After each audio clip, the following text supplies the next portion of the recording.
옆 사람에게 인사를 한번 해보십시다.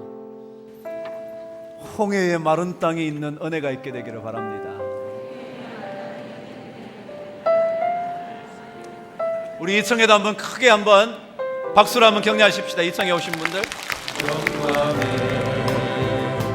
내 주님 나를 맞아주시니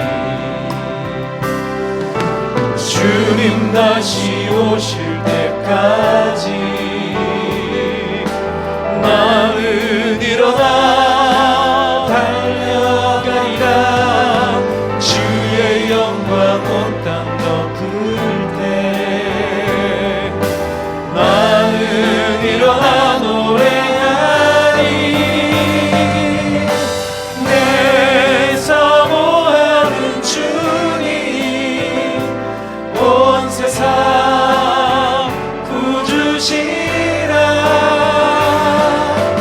내 사모하는 주님 영광의 왕이시라. 주님 다시 오실 때까지 나는 일어나 달려가리라. 주의 영광 온 땅 덮을 때 나는 일어나 노래하리. 내 사모하는 주님 온 세상 구주시라. 내 사모하는 주님 영광의 왕이시라. 영광의 왕이시라. 영광의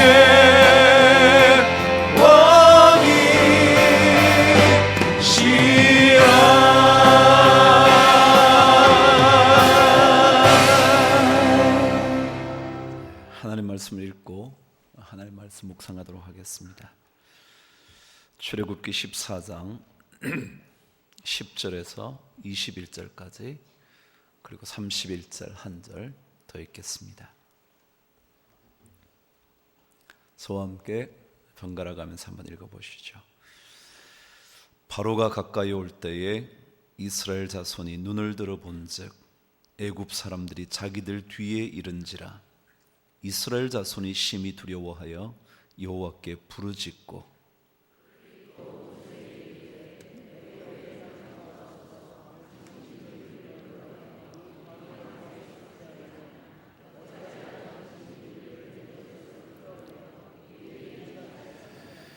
우리가 애굽에서 당신에게 이른 말이 이것이 아니냐 이르기를 우리를 내버려 두라. 우리가 애굽 사람을 섬길 것이라 하지 아니하더냐. 애굽 사람을 섬기는 것이 광야에서 죽는 것보다 낫겠노라.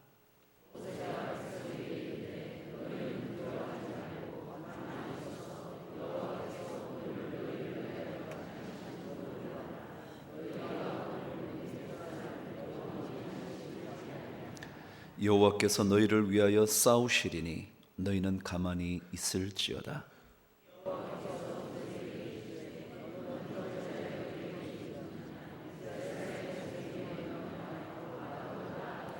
지팡이를 들고 손을 바다 위로 내밀어 그것이 갈라지게 하라. 이스라엘 자손이 바다 가운데서 마른 땅으로 행하리라.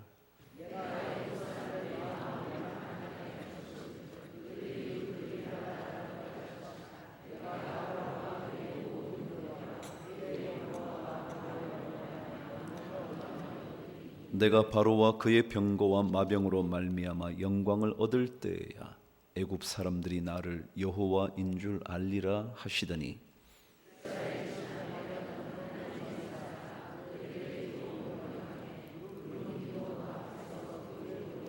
애굽 진과 이스라엘 진 사이에 이르러 서니 저쪽에는 구름과 흑암이 있고 이쪽에는 밤이 밝음으로 밤새도록 저쪽이 이쪽에 가까이 못하였더라. 모세가 바다 위로 손을 내밀매 여호와께서 큰 동풍이 밤새도록 바닷물을 물러가게 하시니 물이 갈라져 바다가 마른 땅이 된지라. 아멘. 31절 저와 함께 더 읽겠습니다. 시작. 이스라엘이 여호와께서 애굽 사람들에게 행하신 그 큰 능력을 보았으므로 백성이 여호와를 경외하며 여호와와 그의 종 모세를 믿었더라. 아멘. 오늘 52주째 예배를 드리게 됐습니다. 여러분 한 해 어떠셨나요? 혹시라도 여전히 두려움이 많았던 한 해는 아니셨습니까? 어쩌면 지금 이 시간에도 가슴을 졸이며 이 예배의 자리에 앉아 계신 것은 아닙니까?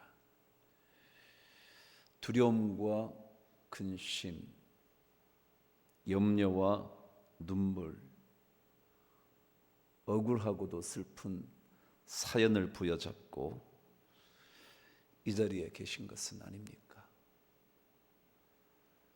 작년 이맘때 그리고 새해가 밝았음에도 불구하고 우리는 그런 마음으로 시작했던 한 해였는데 오늘 그래도 우리가 이렇게 기쁨으로 예배를 드리게 됐으니 참 감사하죠. 그 모든 눈물의 강을 건너서 이 자리에 있게 되었습니다.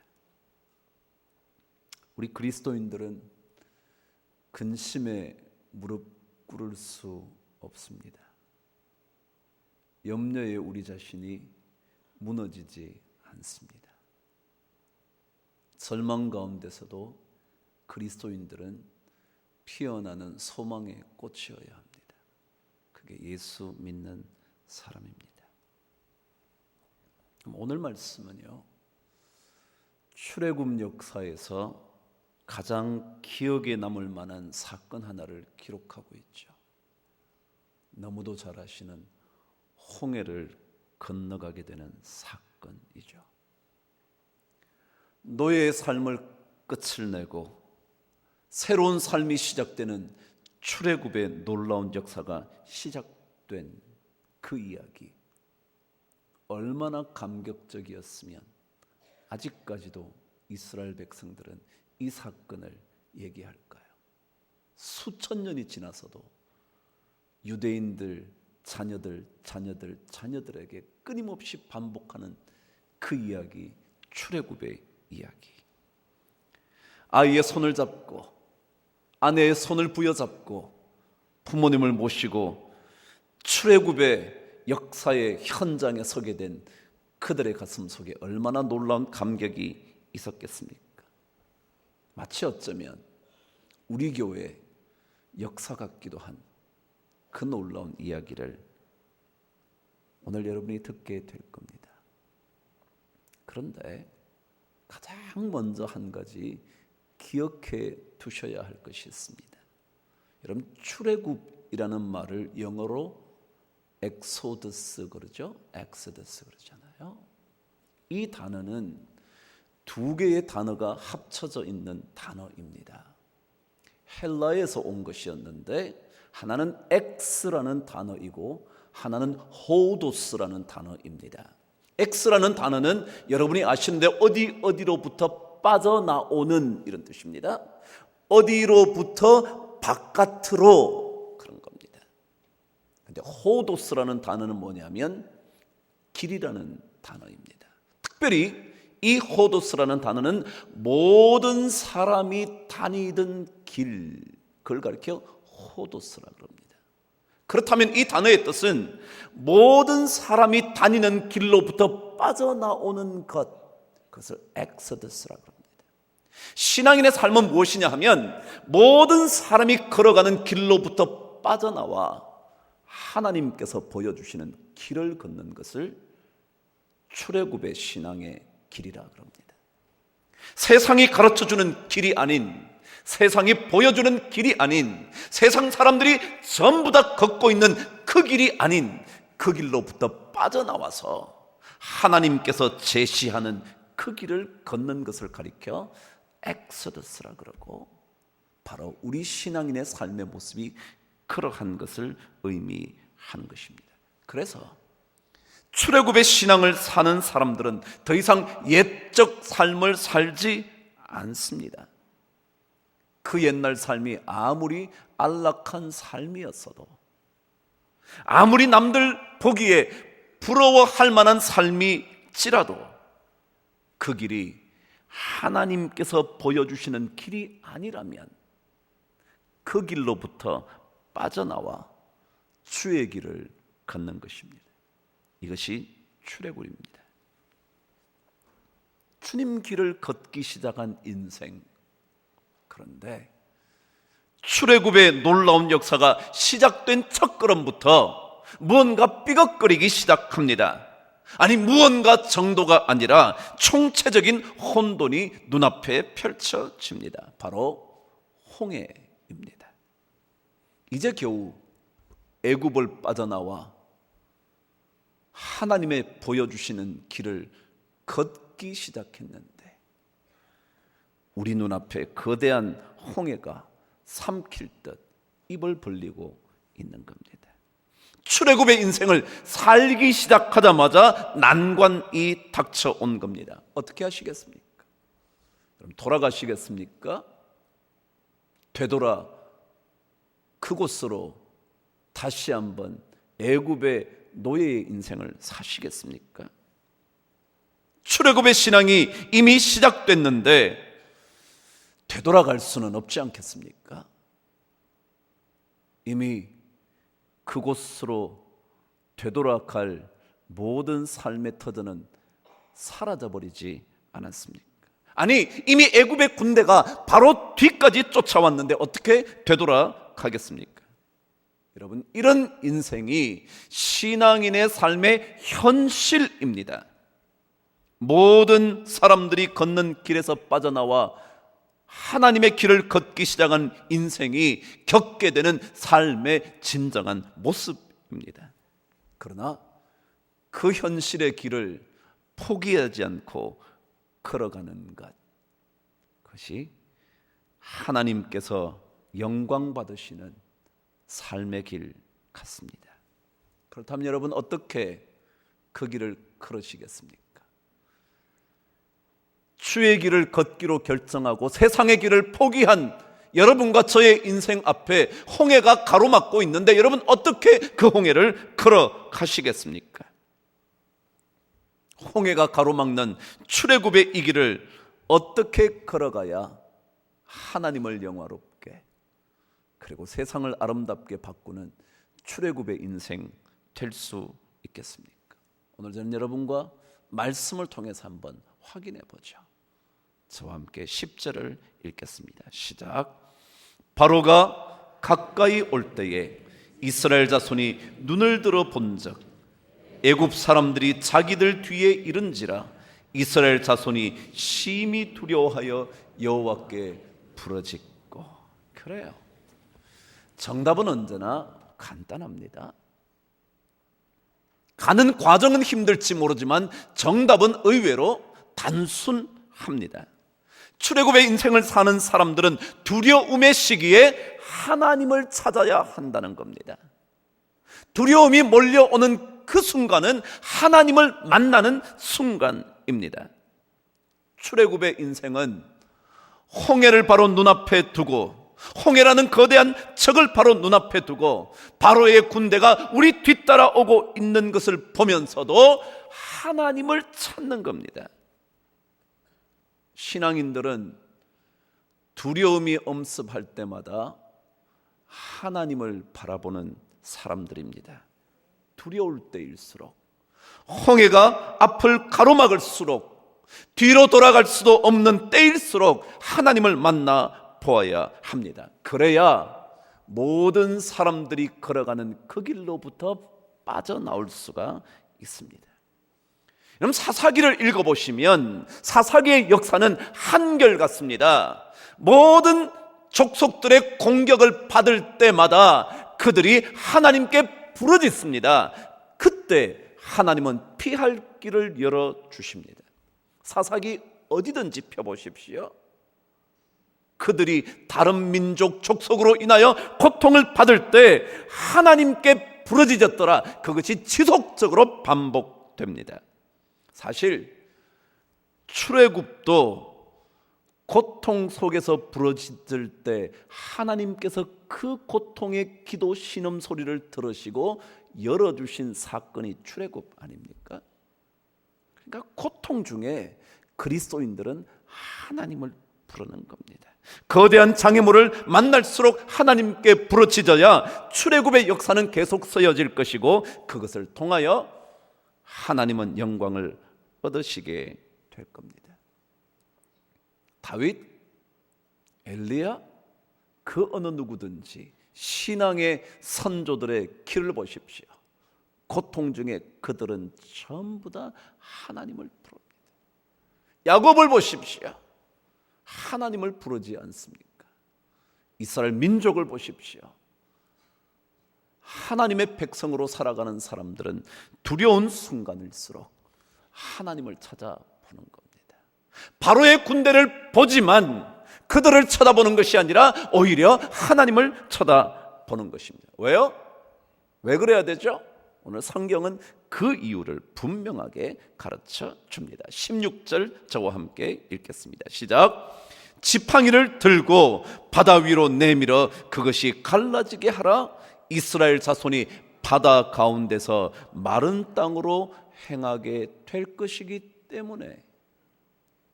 뭐라고요?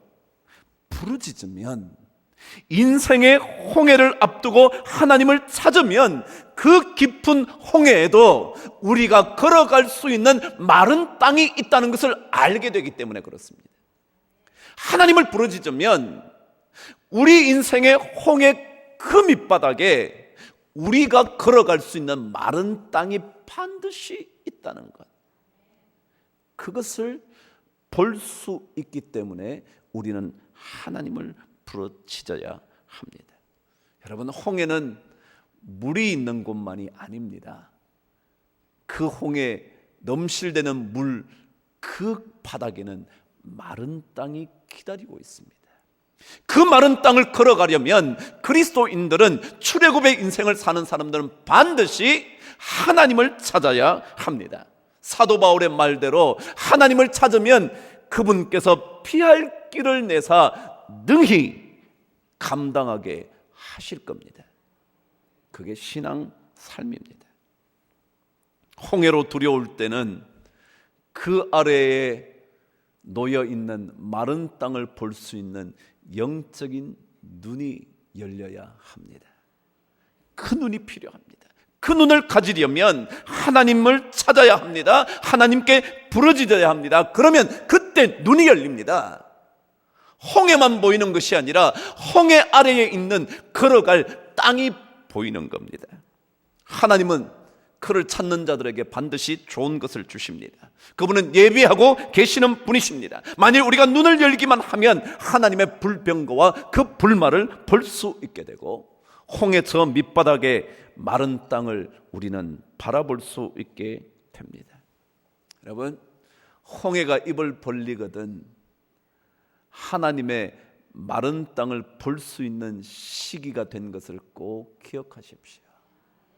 그래야 하나님께 영광을 돌리는 출애굽의 신앙을 살아가는 인생 될 줄 믿습니다. 눈물이 앞을 가릴수록 영적인 눈을 떠야 합니다. 하나님을 향하여 눈을 떠야 합니다. 그때 마른 땅이 펼쳐지는 기적이 우리 앞에 시작될 것이기 때문에 그렇습니다. 그것만이 아닙니다. 오늘 성경은 또 다른 표현으로 우리가 고난의 순간에, 고통의 순간에, 두려움의 순간에 홍해를 앞두고 있을 때 하나님을 찾아야 하는 이유가 또 있다고 20절은 우리들에게 이렇게 가르쳐 줍니다. 읽어보실까요? 시작. 애굽 진과 이스라엘 진 사이에 이르러 서니 저쪽에는 구름과 흑암이 있고 이쪽에는 밤이 밝음으로 밤새도록 저쪽이 이쪽에 가까이 못하였더라. 아멘. 여러분, 하나님께 부르짖으면요, 저쪽은 구름과 흑암인데 이쪽은 밝은 밤이 있대요. 여러분, 참 놀랍지 않습니까? 홍해가 가로막혀 있을 때 하나님께 부르짖으면 저쪽은 구름과 흑암인데 이쪽은 밤이 밝다는 것입니다. 저는 이 말씀이요, 저에게 얼마나 힘이 됐는지 몰라요. 여러분은 제가 그랬잖아요. 작년에 제가 이때 설교를 했는지 안 했는지도 기억 못 하시지만, 제가 그때 헌금송을 뭘 불렀는지도 기억 못 하시지만, 저는요, 이 말씀이 저에게 얼마나 울려왔는지 몰라요. 저쪽에는 구름과 흑암이 있고 이쪽에는 밤이 밝음으로 저쪽이 이쪽에 가까이 못했대요. 그것도 밤새도록. 여러분, 우리가 얼마나 하나님께 부르짖었습니까? 지금도 얼마나 부르짖고 있습니까? 그 부르짖음의 응답으로 정말 이쪽에는 밤이 밝지 않았나요? 저는 그 경험을 여러분과 함께 나누게 된 것이 얼마나 감사한 줄 모릅니다. 이사야서 42장에도 이렇게 나와 있습니다. 내가 암흑이 그 앞에서 광명이 되게 하겠다고. 암흑인데, 홍해는 암흑인데, 금푸른 바다 물결인데 거기에 광명한 빛이 비치게 된다는 겁니다. 물길이 넘실대는데 우리가 걸어갈 수 있는 마른 땅이 펼쳐진다는 겁니다. 전 여러분 모두에게 두려움의 시기가 하나님을 만나는 멋진 시간이 되기를 간절히 축복합니다. 그때 하나님께서 여러분의 밤이 밝아지는 은혜를 허락하여 주실 줄 믿습니다. 두 번째입니다. 두려움의 시기에 하나님을 찾는 사람들은 한 가지 주의할 게 있다고 가르쳐 줍니다. 저와 함께 11절 12절 읽겠습니다. 시작. 그들이 또 모세에게 이르되 애굽에 매장지가 없어서 당신이 우리를 이끌어내어 이 광야에서 죽게 하느냐? 어찌하여 당신이 우리를 애굽에서 이끌어내어 우리에게 이같이 하느냐? 우리가 애굽에서 당신에게 이런 말이 이것이 아니냐 이르기를 우리를 내버려두라, 우리가 애굽 사람을 섬길 것이라 하지 아니하더냐? 애굽 사람을 섬기는 것이 광야에서 죽는 것보다 낫겠노라. 그럼 이 글을 읽으시면서 어떤 느낌이 드셨나요? 계속 반복된 단어가 하나 있습니다. 그게 애굽이라는 단어입니다. 애굽에서 매장지가 없어서 우리를 이끌어내어 여기에서 죽게 하냐? 우리가 애굽에 있을 때에 차라리 애굽 사람들을 섬기는 것이 낫다고 애굽에 있을 때에 끊임없이 애굽을 얘기합니다. 뭐라고요? 여러분, 출애굽의 인생을 사는 사람들은요, 뒤를 돌아보는 인생 되면 안 된다는 겁니다. 뒷얘기하지 마라, 옛얘기하지 마라. 지금 이스라엘 백성은 새로운 길을 걷습니다. 왜요? 남들이 걷지 않는 길, 남들이 걸어온 길로부터 빠져나온 길, 그 길을 걷는 사람인데 끊임없이 그 옛날 얘기, 애굽 얘기. 우리는 그럴 수 없습니다. 여러분, 이미 애굽은 끝나버린 겁니다. 그곳은 우리의 보금자리가 더 이상 될 수 없습니다. 우리가 다시 되돌아갈 것도 아닙니다. 애굽 시대는 종말을 고한 겁니다. 그런데도 불구하고 이스라엘 백성들은 끊임없이 되뇌입니다. 애굽이라고, 애굽에 가겠다. 그럼 신앙은요, 과거의 삶에서 떠나는 것입니다. 신앙은 새로운 여정입니다. 새로운 길을 가는 겁니다. 우리는 장애물을 만나면 뒤를 돌아보는 습성이 있습니다. 내가 잘못 온 것은 아닐까? 차라리 그때가 좋았을 텐데, 그게 더 나았는데, 그 직장이 좋았을 텐데, 자꾸만 뒤를 되돌아보며 아쉬워합니다. 그러나 여러분, 그렇지 않습니다. 우리는 이미 출애굽했습니다. 떠나버렸습니다. 과거의 길에서 빠져나왔습니다. 그것이 바로 출애굽의 인생입니다. 그래서 사도 바울은 이렇게 말하지 않았습니까? 형제들아, 나는 아직 내가 잡은 줄로 여기지 아니하고 오직 한 일, 즉 뒤에 있는 것은 뭐라고요? 잊어버리고 뒤에 있는 것은 잊어버리고 앞에 있는 것을 잡으려고 표대를 향하여 달려간다고. 뒤에 있는 것은 잊어버리는 겁니다. 신앙은 새 출발입니다. 애굽 타령은 끝내야 합니다. 우리의 삶을 붙잡고 있는 그 과거의 사슬을 끊어야 합니다. 부모를 잘못 만난 것, 대학 끝에 그 대학 갔어야 했던 것, 그 사람을 만나지 말아야 했던 것, 여러분 과거를 끊으십시오. 그 과거를 끊지 않으면 끊임없이 사건을 만날 때마다, 홍해를 경험할 때마다 그들은 갈등하느라 에너지를 다 소모합니다. 하나님께서 모세를 처음 만나실 때 그에게 하신 말씀이 이것이었죠. 내 발에서 신을 벗으라고. 여러분, 신이라는 의미는요, 자신의 오래된 과거, 그것을 의미합니다. 자신의 오래된 과거, 과거의 자아를 의미합니다. 자기가 이제껏 걸어왔던 삶의 발자국을 남겨놓았던 신발, 그것을 벗어야 합니다.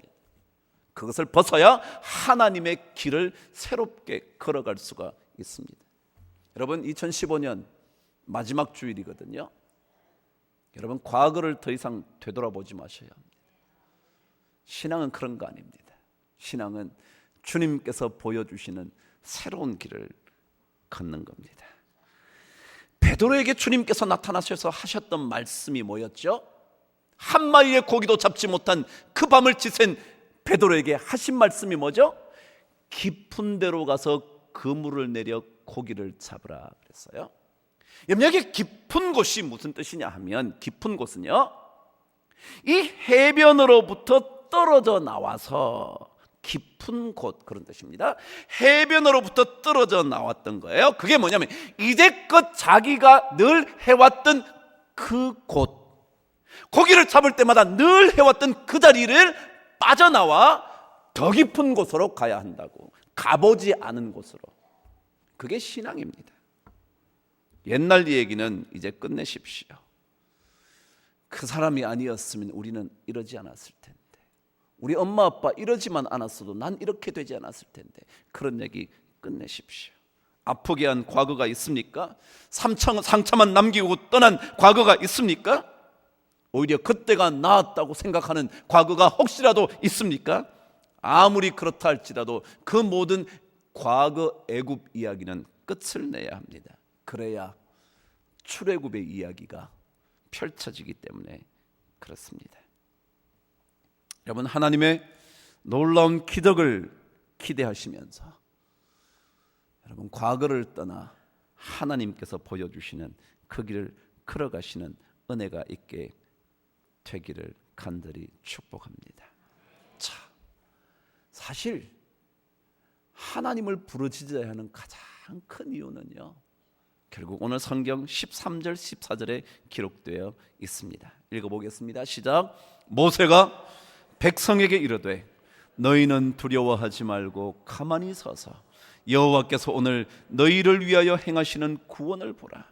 너희가 오늘 본 애굽 사람을 영원히 다시 보지 아니하리라. 여호와께서 너희를 위하여 싸우시리니 너희는 가만히 있을지어다. 아멘.